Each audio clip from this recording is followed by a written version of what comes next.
Welcome to Inspirational Leadership. I'm your host, Kristen Harcourt. Wonderful to be with you today. And it is going to be a solo episode of the podcast. Today, I'm going to be talking about networking with impact, 7 ways leaders can build real relationships. Networking is a topic that comes up all the time in my coaching sessions with leaders. It shows up in my leadership development training. And also, it's something that I have a lot of firsthand experience with because I have many, many, many people reaching out to me for networking conversations. And I can definitely say that there have been many times that people have done these networking conversations and how everything played out beautifully. And there have been many other times where it hasn't gone so well. And I would say there's opportunity for those individuals to be able to be networking much more effectively. So hopefully in today's conversation, I will give you some ideas and some tips to be able to do this more effectively and ultimately make it more fun and more enjoyable. It's funny when I talk to some leaders, even using the word networking, you can start to see them shrink down and the energy goes really, really low. And networking doesn't have to feel hard. It doesn't have to feel pitchy. It doesn't feel like you're being inauthentic. I would say that means you're not actually doing networking as effectively as you can be doing. So I'm super excited to be able to talk through 7 tips and ideas that I think will help you do it much, much better. And as a starting point, I thought it'd be helpful to talk through 2 scenarios, person A and person B. And these are actual people, individuals, but I'm bringing in kind of a couple of different individuals in each of these scenarios. But these scenarios really have happened. And you can see the difference around how that might impact you as the person being networked with, trying to build a relationship with someone where there'd be more receptivity and more excitement and more energy around the relationship, and where it might not feel so good. So I'm going to talk about person A and person B. So person A reaches out to you via email. So they send you an email, and all of the email communication really feels like it's all about themselves. So in the communication, they might be asking for something that they need, multiple different things. Sometimes it might be, somebody is in job search mode, and I totally get that. It can be very stressful. You go into survival mode, lots of fears and, real things in terms of financial stability, everything that comes along with this. And in those situations, I've sometimes seen people in the camp of person A where their communication is all about, hey, here's who I am. This is what I'm experiencing. This is what I offer. This is all of the stuff that I can do a job. Can I have a conversation with you to see how you can help me? Is there somebody you can connect me with? So everything in that communication is all about them, nothing about you. And then let's just say they say, I really need some help. I'd really appreciate a call. Can we jump on a call? Then you get onto a call with this individual. And in that conversation, there's absolutely no asking about you, they're not asking anything to get to know more about you, what's on your mind, what you're most passionate about, what's happening in your world in this moment. But basically, that 30-minute call, the entire time is them pitching around who they are, their career journey, what they're looking for, how they can help, how you can help them to be able to find that kind of job. Then they might even spend over the 30 minutes, which 30 minutes for, these days when people have a lot of different things on their calendar, a lot of different commitments, 30 minutes can be a big commitment for someone, especially if you don't even really know this person. And with some of these networking reach outs that I'm referring to, and I get these a lot, this is someone that doesn't know you at all. They kind of maybe are connected to you on LinkedIn, but you really haven't ever met face to face.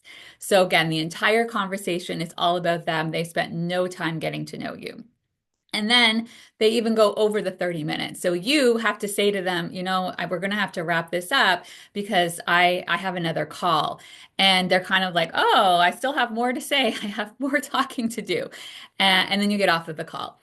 And then when they do the follow-up email, They might thank you, but again, the email is still all about them. Like, yeah, I appreciate you giving some time. Remember, these are the things that I'm looking for. If you can let me know you see anything like this, or please make intros to your network. So you can see the first person A feels very transactional for the individual that is being approached by this individual, but the person is being approached by the one who's wanting to do the networking. It feels a little bit icky. It doesn't feel like that person's at all interested in getting to know you and who you're about and build a connection. It just feels like they have a need. They really need that need filled right now, and they want to see how you can do it. And I would assume this is how all of their conversations are going.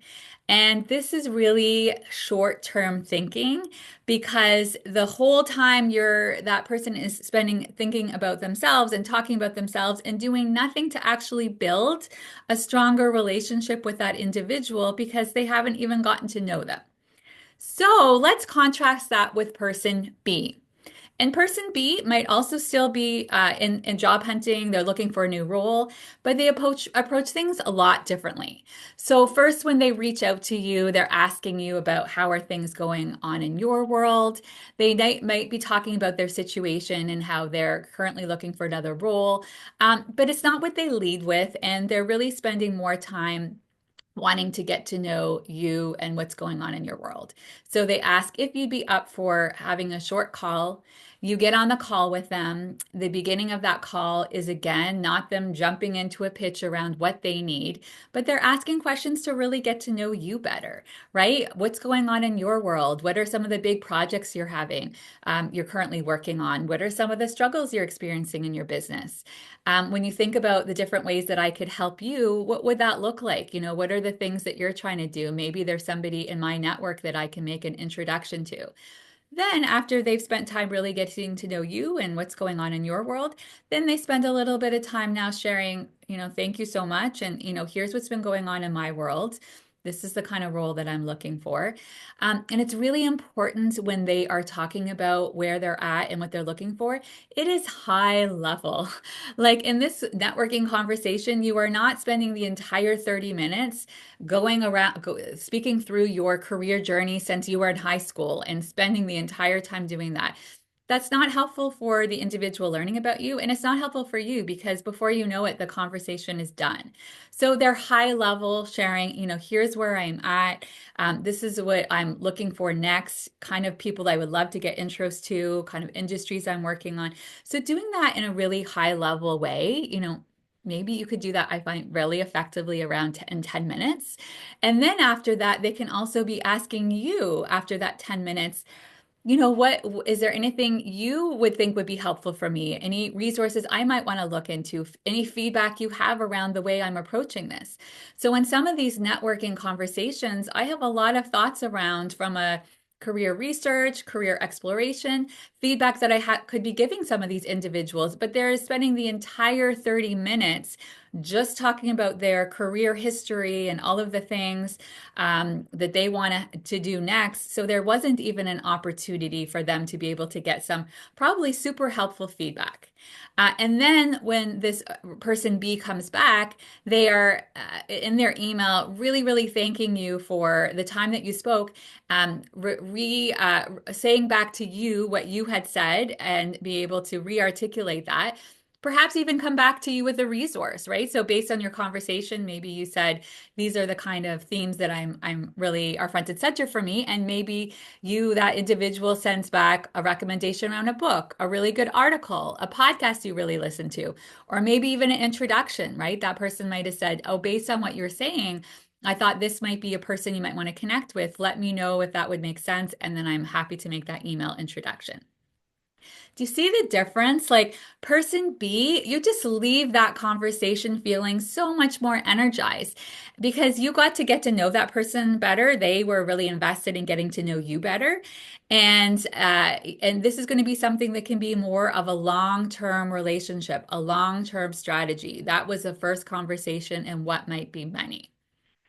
So hopefully that helps to highlight that really big difference around how person A and person B is approaching it and how one is really, really valuable and will lead to more of transformational connections, whereas the first one feels very transactional. So let me talk through some other tips. I promised you that I would give you 7 tips. So here are some other tips that I would love to share with you. So tip number 1 is really make sure as a leader that you are leading with curiosity, not status. As a leader, it's really easy to default to sharing your title, your accomplishments when you're meeting with new people, but real connections really start with curiosity. So instead of leading with who you are, focus on who they are. Right. So I talk so much about leaders when they're feeling all stressed that, oh, I feel like networking is you have to be this certain person, this persona, and you have to pitch yourself and make people like you and be engaging. It's actually the opposite. Really effective networking is about you getting more curious around the person in front of you and you asking questions to get to know them better. Through that dialogue, it's reciprocal and it goes back and forth, and then they're going to want to ask questions to get to know you better. But it's really not about you making it all about yourself and having to be all pitchy. Of course, that feels super uncomfortable. Now, listen, I know there's going to be people who might be listening who might say, well, I'm an entrepreneur and I still need people to understand what I do. That'll just naturally happen eventually in the conversation. But again, long-term relationship building, eventually you talk a little bit more about what you do, but you don't start there. So some of the questions you might be asking that individual are, what's been energizing you lately? What brought you into the work that you're doing? So not getting so much around status and your job and this is your job title, but more around, what goes on in your world? What are some of the things that you're really focused on or excited about that you're passionate about? That starts to just naturally create some really good dialogue, some really good connection, and it feels much better on either side because nobody's having to feel like, oh, I'm trying to, make people know all about who I am and what I am. No. And this goes for someone who's doing career search, doing career networking as well, because you are looking for a job. Focus on more about showing up with curiosity. This really creates real, meaningful dialogue and it leaves a much more lasting impression. So that is tip 1. Tip 2, network with intention, not just attendance. Okay, so I've seen this a lot. Like, okay, so I signed up for the event, and are you just showing up to the conference or Zoom, or are you showing up with a plan? So when you're going to attend something, so I do executive roundtables. So a lot of different HR leaders are attending the executive roundtables, and I know all of them would say they get a lot more out of it when they go into it thinking about, these are some of the things I want to focus in this conversation. They might be thinking, I want to meet some other fellow HR executives. So I want to make sure I get to know people and maybe think about how we can connect on LinkedIn afterwards. But going in with a plan saying, who do you want to connect with, right? So if you're going to an in-person networking event, what or who are some of the people that you want to connect with? Sometimes it's not even around something that's going on in your current role. Maybe you're wanting to understand different industries. You're thinking about at some point making a switch. And so you love to connect with people who are in tech, or you love to connect with people who are in startup. Or I remember when I was looking at wanting to be more of an angel investor and get involved with being able to invest in female founders and marginalized groups that were founders. And so I was interested in learning more about what it might be like to be an angel investor and figuring out, are there certain funds, are there certain individuals or organizations that are set up specifically to be able to support female founders and have funds together and all that kind of stuff. So when I'd be going to events, I would be getting curious and talking to some of those kind of people. So really just thinking about who is it that you want to connect with? What do you want to learn? Right? Is there something specific that you're noticing that you're having a challenge with at work? So, first of all, even being intentional around the kind of events that you're attending, is it going to be an event that will have a speaker or content on that specific issue that you're trying to learn more about? What can you offer in return? I think that sometimes people feel like, well, I'm just right now, I'm job searching and I don't really have as much to offer because it's not like I'm in a current company and I can't make introductions or network in that way. Absolutely not. That's not the only way that you can offer value. every single leader, every single person that's listening to this conversation, you have something to offer. You have value. You'd be surprised. Sometimes it also touches both personal and professional. So I have a neurodivergent kiddo, and of course, it's interesting to see how many parents are also out there with neurodivergent kiddos. And me sometimes just having, as we get into conversation and they share, some of the struggles they're having with their child. And then I can make a connection around, hey, here's a nonprofit organization that's really awesome that I've been having my kiddo go to classes, or I've attended some of their events and I found it super helpful. Here's a really good book that I read. Here's a great podcast. You could be offering value where maybe somebody is saying, I love to speak at more events that are around female empowerment, and maybe you have a connection to someone who runs those kind of events, and you're like, oh wow, actually I have someone that you should talk to and make an intro. Maybe someone saying, I want to learn more about AI, and it's something that you do in your spare time, so you have some tips around, here are some free resources that you want to check out. We all have a lot of value to offer. So just really being present, actively listening, so that as you're coming from that curiosity that we talked about in tip one, and you're really actively listening, ideas may could come up for you around what you might be able to offer in return. So intentionality turns random encounters into strategic relationships. Tip number three, nurture, don't just collect. Okay, so this is an important one, right? You don't need a huge network. You need a healthy one. Relationships grow through small, consistent actions. This is about less, not more, and how can you simplify things. I think sometimes people can also feel like, well, if I'm at a networking event, I need to meet 10 people, or I've been at events where I haven't even had a conversation with someone and they're giving me the cards, or they go to the table and they're giving 7 cards out to every person. They're just sticking cards on the table. We haven't even had a dialogue. I don't know you at all. So it's not a numbers game. Less is more, and slow it down and be intentional. If you leave a networking event and you only make 1 or 2 connections, but they are deeper connections, you've really gotten to know that person, that can go so much further than trying to make 15 connections that are all transactional.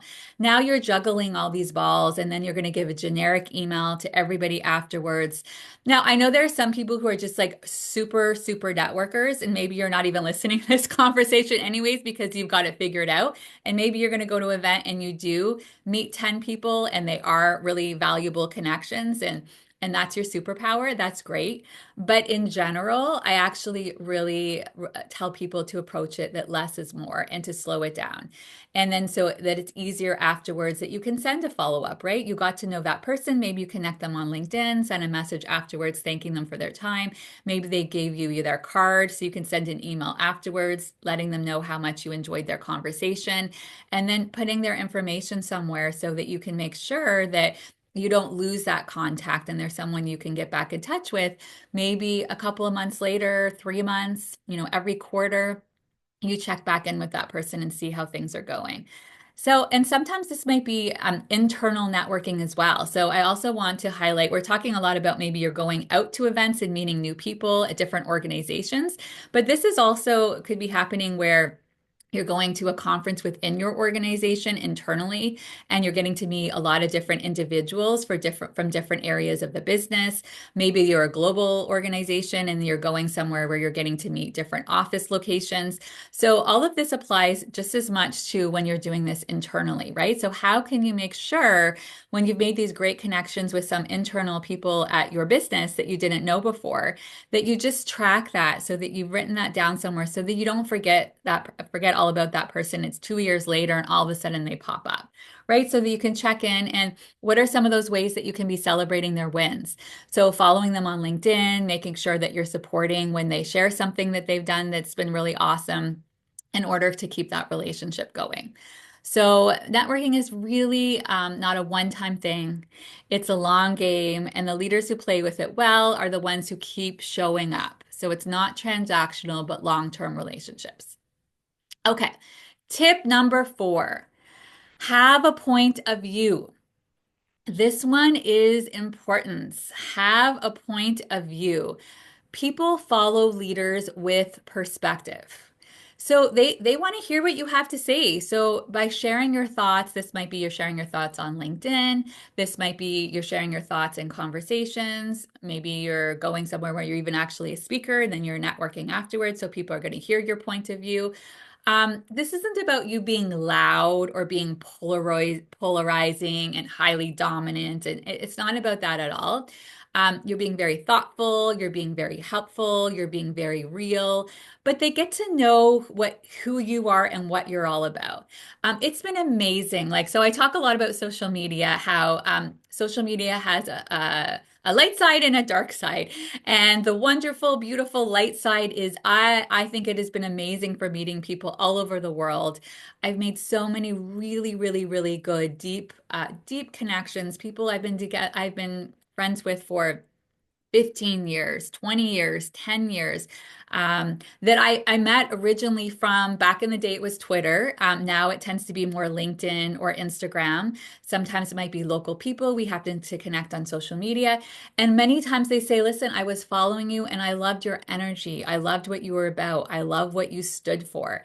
It's really clear that you have a really, really strong mission around humanizing work and creating more emotional, intelligent leaders and creating more consciousness in workplace and helping elevate women so that they can be more confident and having a voice. And they said, like, I love what you were about. And so that's where people might connect, come to me and say, I'd love to have a coffee or I'd love to get to know you. And so you're attracting people who have shared values, who care about a lot of the same things. And of course, that's going to immediately create a deeper connection because you have something in common. And there's going to be some people who don't connect with what you're saying. We don't want to network with everyone. We don't want to make connections with everyone. There are going to be other individuals who don't really care so much around what you're passionate about. And that's okay. They have different people that they want to network and connect with. And I think this is not, again, going back to being a numbers game. It's better to have, 10 really deep connections than to have 100 surfacey, right? So don't feel this pressure that you need to be speaking to everyone and having all these connections. I would say it's more relevant and helpful to have the ones that are really reciprocal and there's a deep values alignment. Not that they have the same point of view in terms of sometimes they may have different personalities, they have diverse perspectives. That's great. We don't want everyone who's exactly the same as you in terms of like-minded, but you can have shared values and have different perspectives, right? So I just want to highlight that difference as well. So being able to really have a voice. Tip number 5. This is an important one, and you'll know this right from the beginning when I gave you the examples of person A and person B. And that is to give first genuinely. If you want to be remembered, be the one who gives without expecting something back. And it feels so good, right? Like we all want to give. We all want to feel like we're contributing, that we're making an impact. And so when you think of networking as being like, oh, great, this is an opportunity to be able to just give. Like when I think about these conversations, how can I be really paying attention, listening to what they're saying, and thinking about where there are opportunities for me to give? Where can I be of service? And that might look like, okay, I can make an intro, right? Based on what they share, there's somebody in my community that I think would be a great fit for them. Or maybe it doesn't show up for you in that initial conversation, but you still keep that front and center so you're remembering when something comes up 3 months from that time that you first met that person and you think, oh my gosh, this is the right person. This is exactly when I think about at that networking event, I was speaking to this person, and this is one of the things that they were saying they're looking for right now. This is great. Like, I'm going to go get back in touch with them and help to make this introduction. Sometimes it might be about sharing a helpful article, like we were talking earlier. You heard them in their conversation talk about that they want to travel, that one of their goals is to travel to Australia or travel to India or go to the UK. I'm just naming some of the things on my bucket list right there. But so it might be that you read a really good article on a hotel or event that's happening or something that is aligned with that particular topic that they brought up. Maybe it's an article around one of the struggles that they're experiencing around the future of work, an initiative. It might be around a particular tool. If the organization is trying to make some changes and they're trying to implement a new tool in order to make those changes, maybe there's a particular HR tech that is new and upcoming. There's a newcomer that's really great, and you want to let them know about that. There's so many resources and articles that you could be sharing. Um, and the other thing is offer help before they ask. So going back to person A and person B, so that person B was still looking for a job and you've had this really great conversation with them. They spent time getting to know you. You might even say to them, I have a lot of experience in interviewing. And when you get to a stage, if there's a really important role that you're interviewing for and you want to do a little role play with me, you want to do a little practicing, I'd be more than happy to do that. Right. So there are ways that you're able to give back your resources without being asked. And you're much more likely to do that on both sides if it's felt like a really reciprocal conversation. Generosity builds trust, and trust builds everything else. Tip number 6, align networking with your leadership style. This is a big one because I will talk to some leaders who say to me, I'm very introverted. It's really not my idea of fun to go out to a networking event. And there's a lot of people who are not highly extroverted that go out to events. And also in terms of in your organization, right? We do not have organizations all filled with extroverts. I think that the percentage is around 50 extroverts, 50% extrovert, 50% introverts. There are many, many, many people that go into leadership who are introverts. That is fine. There's actually a lot of positives that come along with that.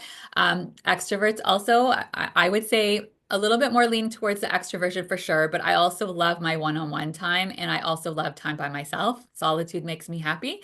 I feel like that's something that I've actually grown into over time. Again, my philosophy of simplifying and less is more has, I think, really attributed to that. But when it comes to being more introverted, introverts actually do really, really good at networking situations if you're more focused on one-on-one. This is not about you having to go work the room and go talk to every single person there. The extroverts might be doing that. They're like, oh, I want to go to talk to so many different people. Great. And they might still be able to be deepening some of those relationships, maybe not going to go quite as deep, but the introverts, you might only meet one or two, but they actually do go deeper because introverts are really, really good at one-on-one conversations. However, they might not feel as good at having to sell themselves and be on. This is your permission slip. I do not want you to feel like you need to be on. That is not the goal here. The goal is to be authentic. People connect to your authenticity, to you just being yourself. So the more you can just allow yourself to let down that guard and just be who you naturally are. Now, if you're really, really introverted and you'd rather just not be talking to people, then I'm going to ask you to like hit your edges a little bit because you're not going to do so well around building relationships if you're not talking to anybody. But just realize there is not a one size fits all. So there might be some people who are listening that you just notice I'm really strategic. I like to have high level conversations about trends and vision. Awesome. Approach it like that, and you're going to connect with the individuals who are more like that, and that's going to be how your conversations go. Wonderful people to be able to build long-term relationships with because that's your style, and those are the kind of dialogues, conversations you love to have. But there are others that I would go put myself into this category who are more relational. And we like to go deeper and make it more about one-on-one chats and really show up from a place of curiosity. I mean, nothing makes me happier than just getting to know another person and their story. I love it. Like, I just love hearing people's stories. I also love when I hear people have partners and hearing the story of how they first met. Like, I just find I have a background in psychology and sociology, so I just find human behavior and just understanding everyone's idiosyncrasies and stories is super fulfilling. But again, that's my style. That's not everybody else's style. So figure out that leadership style that feels most real, authentic, genuine for you. Now, that doesn't mean you're not still hitting your edges. There might be ways that you're having to flex a little bit and adapt because you're talking to different individuals, different personalities. But the cornerstone, the foundation is still staying in the way that feels like most your leadership style. Authenticity makes networking sustainable and far more effective. And now we have it, the last tip. We're at tip number 7. Tip number 7 is make time for it. This one's big because connection doesn't happen by accidents. Leaders who build strong networks make time for it. I see a lot of people, and they tell me this all the time. They haven't done networking for a long time. All of a sudden, they need to get a new job. The second, I'm going to grab a sip. Excuse me, they're just taking a sip of my drink. So they realize that they hadn't been doing any networking for like the last 2 years, 3 years, 5 years sometimes. And now all of a sudden they're looking for a new role. And when you're looking for a new role, that's not the time that you should be starting the networking because now you're going back to people that you might have not talked to for many years. And it doesn't feel as congruent, right? The connection's not going to be there as much. So this is around you really making a commitment for this to be something that is happening ongoing. Even if it's just 15 minutes a week to check in, send a note, or show up for someone, that's really leadership in action. So this is not about how much time you spend, but it's about consistency. So for some of you, you might say, yeah, I'm committed to putting an hour in my calendar every week. Others might say it's the 15 to 20 minutes every week. Somebody else might say, it's an hour every 2 weeks. But there has to be some consistency around it. It can't be like, oh, I'm going to do a little bit of relationship building, a little bit of networking this week, and then nothing for 3 months. Now I'm going to do it again, and then nothing for 6 months. Now I'm going to do it again, nothing for 9 months. And maybe then it's 2 months and you're all over the place. That's not going to help you to build an engaged, connected community because the relationship is inconsistent. If the relationship building is inconsistent, you're going to get inconsistent results. So, as you've heard me say throughout this conversation, this is really about the long game. And this is not about being transactional. This is about spending the time, planting the seeds, doing this consistently over time. And by doing this, what ends up happening is networking becomes a proactive strategy and it helps you to build deeper, authentic, reciprocal relationships. And remember, great leadership starts with intentional connection. It's about leading with impacts. Thank you so much for being here today. If this episode inspired you, share it with a fellow leader or tag me on LinkedIn with your biggest takeaway. Be sure to subscribe so you never miss a dose of real, practical leadership wisdom. And if you would like to develop more confident and emotionally intelligent leaders in your organization, let's connect and I can share more about my one-on-one coaching, transformational keynotes, and ongoing leadership training. Wherever you are listening from in the world, good morning, good afternoon, good evening. I'm sending tons of love. Bye-bye.